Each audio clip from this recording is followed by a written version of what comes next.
ಆಫೀಸಿಂದ ಬಂದು ತುಂಬ ಟಯರ್ಡ್ ಆಗಿದೆ. ಏನಾದರೂ ಒಂದು ಹೆಲ್ತಿ ಫುಡ್ ಮಾಡಬೇಕು ಮತ್ತು ತುಂಬ ಕಡಿಮೆ ಟೈಮಲ್ಲಿ ಮಾಡಬೇಕು ಅಂದರೆ ಮಿಸ್ ಮಾಡದೆ ಈ ರೆಸಿಪಿಯನ್ನು ಟ್ರೈ ಮಾಡಿ. ಈಸಿಯಾಗಿರುತ್ತೆ, ಟೇಸ್ಟಿಯಾಗಿರುತ್ತೆ ಮತ್ತು ಅಫ್ಕೋರ್ಸ್ ಬ್ಯಾಲೆನ್ಸ್ಡ್ ಫುಡ್ಡಲ್ಲಿ ಕೂಡ ಇದು ಬರುತ್ತೆ. ಏಕೆಂದರೆ ಇದರಲ್ಲಿ ಹೈ ಪ್ರೋಟೀನ್ ಕಂಟೆಂಟ್ ಇರುತ್ತೆ.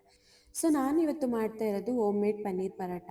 ಸೊ ಈ ಪನ್ನೀರನ್ನು ಕೂಡ ನಾನು ಮನೆಯಲ್ಲೇ ಮಾಡ್ಕೊಂಡಿರೋದು. ಇದಕ್ಕೆ ಕಟ್ ಮಾಡಿರೋವಂಥ ಈರುಳ್ಳಿ, ಮೆಣಸಿನ್ಕಾಯಿ, ಕ್ಯಾಪ್ಸಿಕಮ್ ಹಾಗೆ ಕೊತ್ತಂಬರಿ, ಒಂದು ಅರ್ಧ ಸ್ಪೂನ್ ಅಜ್ವೈನ್, 1/4 ಸ್ಪೂನ್ ಜೀರಿಗೆ ಪುಡಿ, 1/4 ಸ್ಪೂನ್ ಧನಿಯಾ ಪುಡಿ, ಹಾಗೆ ಅರ್ಧ ಸ್ಪೂನ್ ಖಾರದ ಪುಡಿ, ಹಾಗೆ 1 ಸ್ಪೂನಷ್ಟು ಉಪ್ಪು ಹಾಕ್ಕೊಂಡು ಇದಕ್ಕೆ ಒಂದೇ 1 ಸ್ಪೂನಷ್ಟು ಆಲಿವ್ ಆಯಿಲನ್ನು ಹಾಕ್ಕೊಂಡು ಚೆನ್ನಾಗಿ ಮಿಕ್ಸ್ ಮಾಡಿ, ನಂತರ ಇದಕ್ಕೆ ಅರ್ಧ ಕಪ್ಪಷ್ಟು ಗೋಧಿ ಹಿಟ್ಟನ್ನು ಹಾಕಿ ಚೆನ್ನಾಗಿ ಮಿಕ್ಸ್ ಮಾಡಿ ಒಂದು 10 ನಿಮಿಷ ನೆನೆಯೋದಕ್ಕೆ ಬಿಡಿ.